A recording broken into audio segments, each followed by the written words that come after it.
ressenti pour chaque ami différent que vous avez trouvé sur la feuille. Donc pour le premier, qui est l'ami qui nie les sentiments, il n'y a aucune raison de se sentir aussi bouleversé. Quel a été votre ressenti?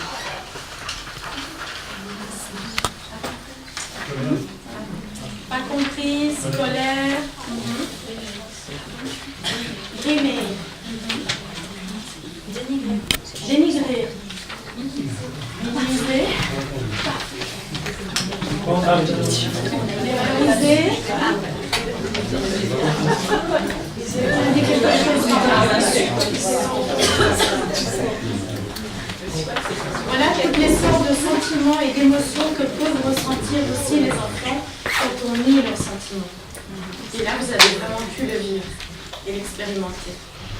Ensuite, l'ami qui est du style philosophique. Oh, tu sais, c'est la vie. Qu'est-ce que vous avez ressenti quand on vous dit c'est la vie? C'est énervant. Fâché, oui. Fâché? Oui. Pas d'autre. Je vois que ça vous fâche vraiment. Oui. Incompréhension? Mais pas reconnu dans les sentiments. Pas reconnu dans les sentiments? Ignoré. Eh bien, si vous ressentez tout ça, les enfants ressentent la même chose. Ils se sentent ignorés, dans l'incompréhension, fâchés, et tout ce que vous avez dit. Quand on leur dit, bah ouais, c'est pas juste, mais c'est la vie, qu'est-ce que tu veux? Et on le dit tout le temps, on le dit tout le temps. Eh bien voilà, maintenant vous savez ce que ça fait quand on dit ce genre de phrase. Ensuite, l'ami qui est du type conseil. Oh, voici ce que tu devrais faire. Qu'est-ce que ça vous fait quand on vous donne des conseils et que vous avez une émotion très très forte? Révolté, énervé.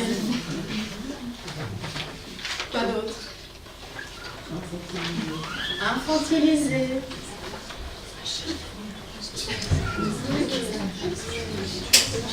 C'est tout? C'est déjà pas mal. Eh bien, les enfants, c'est pareil. On leur donne tout le temps les conseils. Eh bien, ils se sentent infantilisés, révoltés. Donc, vous allez me dire, est-ce qu'on ne va plus leur donner de conseils? Ça ne va pas être facile, hein. Mais voilà l'effet que fait quand on donne des conseils. Ensuite, l'ami qui est du type question, interrogatoire. Mais comment as-tu pu? Mais tu as pensé à... Mais pourquoi c'est arrivé? Mais qu'est-ce que ça vous fait?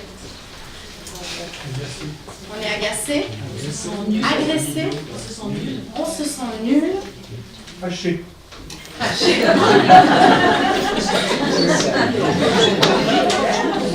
Quoi d'autre?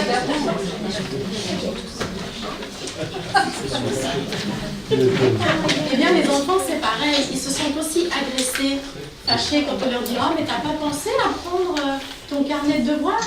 Oh, mais pourquoi t'as pas fait ci? Mais pourquoi t'as pas fait ça ?» Eh bien, c'est la même chose pour eux. Ce sont aussi des êtres humains comme nous. Et ensuite, l'ami qui est plutôt du style à défendre l'autre personne.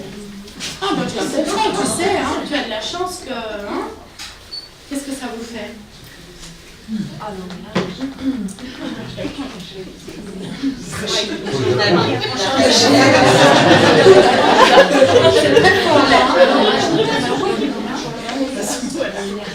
Ça rajoute encore plus dans l'énervement, on veut la rayer de notre liste d'amis.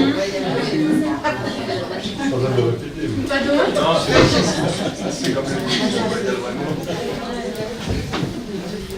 Outré.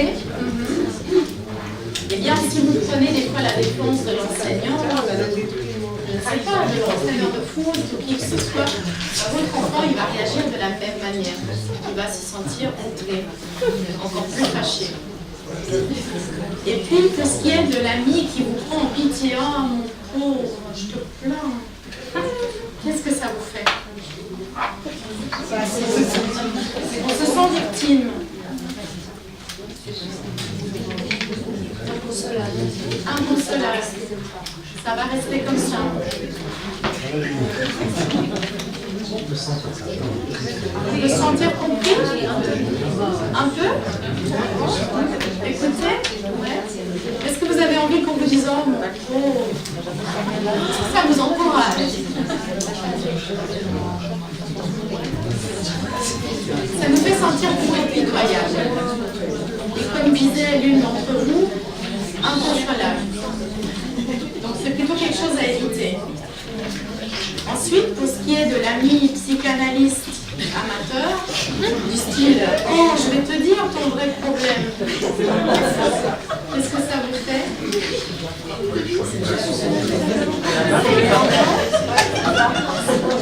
Incompréhension.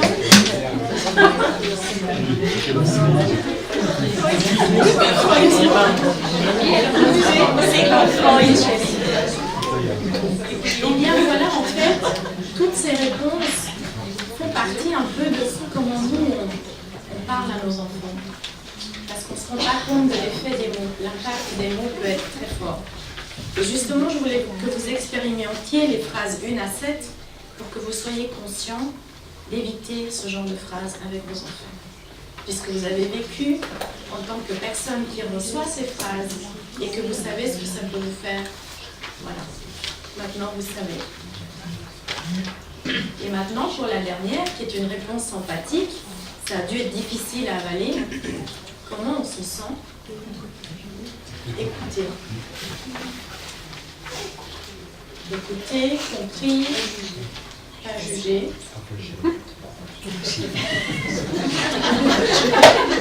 Oui, j'ai pas entendu. Pas fâché.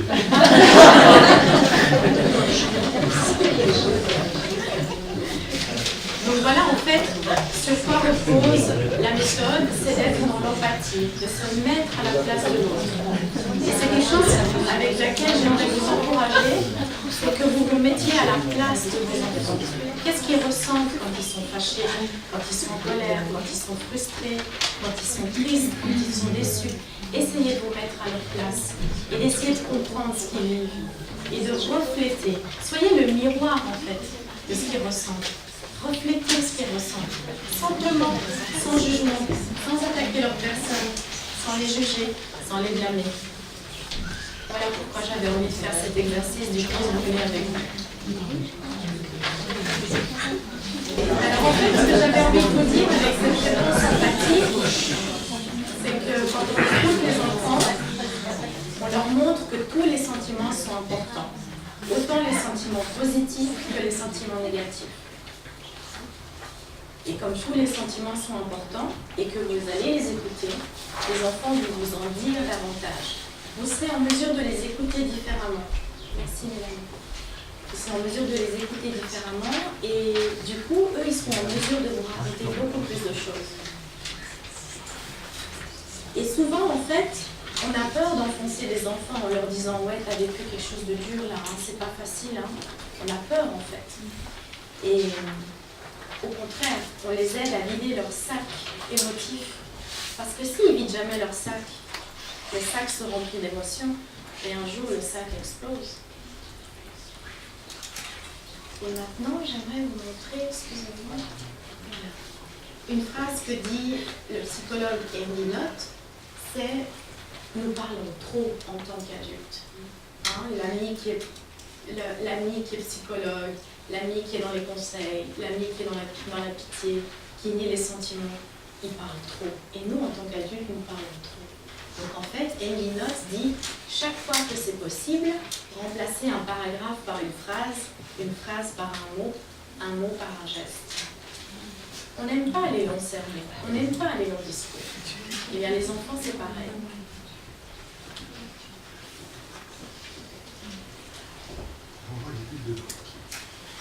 Donc, ce que je vous disais par rapport à la réponse empathique, c'est que c'est une tentative sincère de montrer qu'on comprend les sentiments de l'autre. On arrive à se mettre à sa place. Et qu'est-ce qu'on fait? Pas grand-chose. On accueille les sentiments. Quels qu'ils soient positifs ou négatifs, on les accueille. On a l'impression de ne pas faire beaucoup, mais en fait, c'est déjà beaucoup pour l'enfant.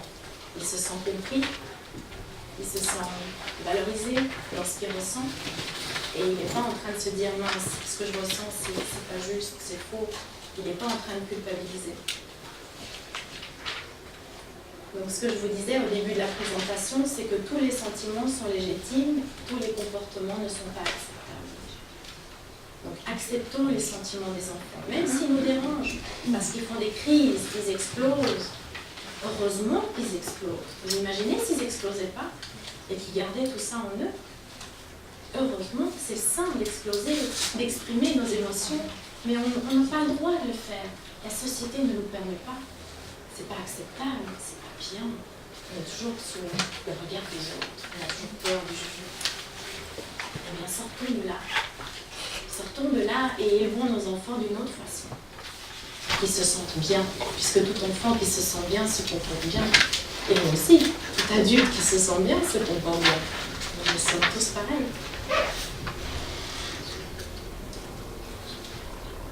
Alors, pour vous parler un peu plus du premier thème, d'aider les enfants aux prises avec leurs sentiments et montrer qu'on les accueille et qu'on les respecte, on peut écouter en silence, avec attention, en se mettant à la hauteur de l'enfant. S'il est tout petit, on peut s'accroupir. Et rien qu'en faisant ça, pour l'enfant, c'est déjà beaucoup. Rappelez-vous, on parle trop. Ensuite, on peut aussi accueillir leurs sentiments à l'aide d'un mot. Je vois. Oh. Quand ils sont vraiment en train de vivre quelque chose de difficile. On a besoin de longs sermons, juste d'être là, dans la présence, dans le ici et maintenant. On peut aussi nommer le sentiment, comme vous l'avez vu dans l'exercice avec la réponse empathique. Ça a l'air frustrant ce que tu vis là. Et si vous ne savez pas ce qu'il est en train de vivre, vous pouvez simplement lui dire « ça a l'air d'être dur là pour toi ». Même si vous ne savez pas, c'est pas grave. Dites quelque chose de général. Tu vis quelque chose de pénible là. Hein? C'est pas facile pour toi en ce moment. Et là, il se sentira vraiment compris et il pourra vider son sac et vous raconter ce qui se passe. Et puis, quelque chose qu'on fait pratiquement jamais, c'est d'utiliser l'imaginaire pour leur offrir ce qu'ils souhaitent. Vous êtes d'accord que des fois, ils veulent boire et qu'on n'a rien à boire. Ils ont faim, on n'a rien à leur proposer. Eh bien, on peut jouer à Mary Poppins ou à une petite fée avec une baguette magique et leur dire « Ah, j'aimerais bien pouvoir faire mûrir la banane pour toi tout de suite » ou « J'aimerais bien avoir 1 litre de thé froid là avec moi ». Et vous allez les embarquer avec vous dans l'imaginaire. Et vous allez les aider à vivre ce moment qui est plus difficile, mais de manière plus acceptable, avec le jeu, l'humour et l'imaginaire. Et toutes ces habiletés, nous les entraînons en atelier, puisque comme vous le savez, on apprend par la pratique et par la répétition. Et comme c'est un nouveau langage, il faut de la pratique et de la répétition. Ce que je trouve intéressant aussi dans son approche pour les conflits entre frères et sœurs, quand ils se chamaillent et qu'on ne sait pas quoi faire, c'est de leur dire « Je vois à quel point tu es fâché contre ton frère. Dis-le lui avec des mots, pas avec des points. » J'aime beaucoup cette phrase et j'essaye de la dire à mes enfants. Même si ça ne s'intègre pas pour toujours, hein, ils vont se battre, hein, ce sont des enfants et des frères. Mais je trouve intéressant de leur dire qu'ils peuvent régler les problèmes autrement que par la violence. Et puis, comme je vous disais tout à l'heure, parfois, on a l'impression qu'on va les enfoncer dans leur détresse, dans leur tristesse, dans leur déception, dans leur colère, quand on accueille leurs sentiments. Eh bien, c'est tout le contraire, puisque quand on nie le sentiment, on augmente le problème. Par exemple, une petite fille qui vient de perdre sa tortue et qui dit « Ma tortue est morte, elle était en vie ce matin ».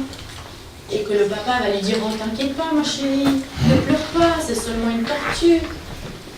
Et arrête, je vais t'acheter une autre tortue. Oh, t'es vraiment pas raisonnable. Ah, j'en veux une autre. J'en veux pas une autre. Je m'en prends dans ce que je dis. Et puis quand vous allez nommer leurs sentiments, vous allez dire quelque chose comme « Oh non, ça donne un choc ». Ou alors ça fait de la peine hein, quand on perd une amie. « Ah, vous aviez du plaisir hein, toutes les deux. Tu aimais vraiment cette tortue. » Et l'enfant peut se dire « Oui, c'est difficile, mais j'ai quelqu'un qui me comprend dans ce que je vis. Et ça devient plus facile à vivre que si on nie complètement.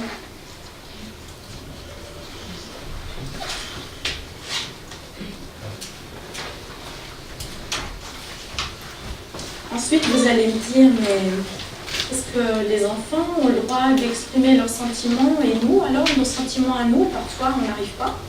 On n'arrive pas à les gérer. Parfois c'est tellement difficile que nous aussi on est en colère quand ils font des choses qui ne nous plaisent pas. Est-ce que nous, on peut aussi exprimer nos sentiments? Bien sûr, ça fait partie de la méthode, puisque c'est une méthode qui est très humaine. Donc, vous pouvez parler de vos sentiments sans blâmer l'enfant, sans faire des commentaires sur son caractère, sa personnalité. Et par exemple, au lieu de l'attaquer en le jugeant, tu es impoli, tu m'interromps tout le temps, vous pouvez lui dire « Je me sens frustrée quand je commence à dire quelque chose et que je ne peux même pas le terminer. » Vous voyez, de parler en « je ». C'est Salomé qui disait « le tu qui tue ». Essayons d'éviter le tu, qui est très accusateur, qui est très culpabilisant et qui est très désagréable. Parlons en « je me sens comme ça, je suis fâchée, je n'aime pas quand on me parle sur ce ton ». On peut généraliser aussi, et pas dire quand tu me parles sur ce ton, quand on me parle sur ce ton. Et l'enfant se sentira beaucoup moins coupable et comprendra mieux le message. Il se sentira moins attaqué, moins jugé.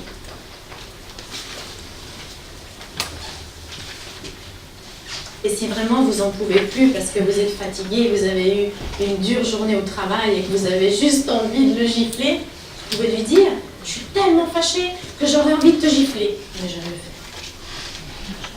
Ça, c'est intelligent. Comme ça, l'enfant comprend vraiment à quel point vous êtes fâché. Mais ne le faites pas. Et vous lui dites. Et il fera la même chose à l'école. Il fera la même chose avec ses copains. « Ah, tu me fais chut. J'ai vraiment envie de te... un coup de poing dans la gueule. » Je le ferai pas. Soyons le modèle, soyons l'exemple pour nos enfants. Ils apprennent très vite, vous êtes d'accord? Ce sont des éponges.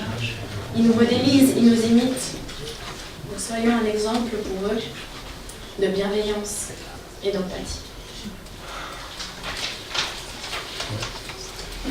Donc, ces méthodes, c'est vraiment une nouvelle façon de communiquer.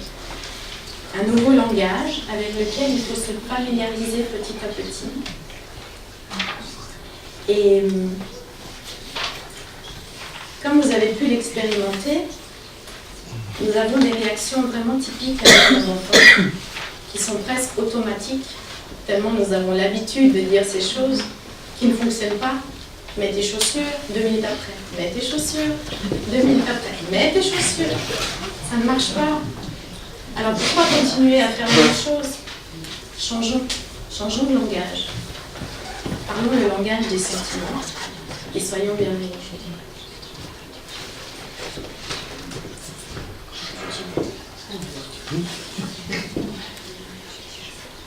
Un autre thème de cette méthode, c'est comment susciter la coopération sans être tout le temps dans la répétition et les ordres. Alors, pour susciter la collaboration d'un enfant, vous pouvez, par exemple, utiliser la description. Vous êtes d'accord, quand un de nos enfants oublie une lumière, tu as encore oublié la lumière, va éteindre la lumière. Est-ce que ça donne envie d'aller éteindre la lumière? Moi, ça me répond. Alors, simplement description. La lumière est restée dans la salle de bain. Et on ne passe plus par l'ordre, ni le jugement. Oui, il ne va pas non plus. Il faut insister, je vous rappelle, c'est un nouveau langage. Oui. On peut le dire aussi en un mot. Ça nous économise. On se fatigue moins. Simon, la lumière. Par exemple. Ou si c'est une fille, Maya, la lumière. Et je vous assure qu'ils comprennent très vite. Moi, je le fais avec mes garçons et ça marche.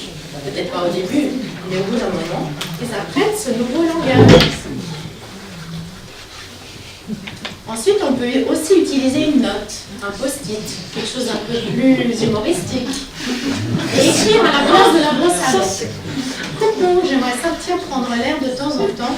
Si votre enfant n'a jamais envie de se brosser les dents, et vous signez ta brosse à dents avec un smiley. Et certaines personnes qui sont venues aux ateliers m'ont dit qu'elles ont testé les notes et que ça marchait. Et qu'elles n'avaient plus besoin de répéter, de se dépenser, de se fatiguer. Et une autre façon de susciter la coopération, c'est d'utiliser le renseignement quand ils rentrent avec des chaussures pleines de boue, mouillées, et que vous ne voulez pas qu'ils rentrent dans la maison. Vous pouvez simplement dire un renseignement: les chaussures se laissent à l'entrée de la maison.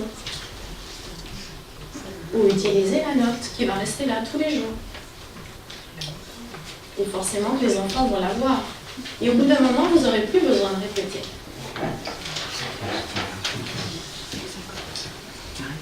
Ensuite, ce que j'aime bien aussi, c'est de décrire votre ressenti. Ça m'énerve de voir plein de boue sur le parquet. Si vous voyez que ça ne marche pas, la description ne marche pas, un mot ne marche pas, la note, ils ne l'ont pas lu, le renseignement, ils ne l'ont pas écouté. Là, vous pouvez dire sur un ton ferme: ça m'énerve de voir plein de boue sur le parquet. Donc ça va en graduant. Vous pouvez utiliser plusieurs habiletés si vous voyez qu'elles ne marchent pas, jusqu'à ce qu'il y en ait une qui marche avec vos enfants.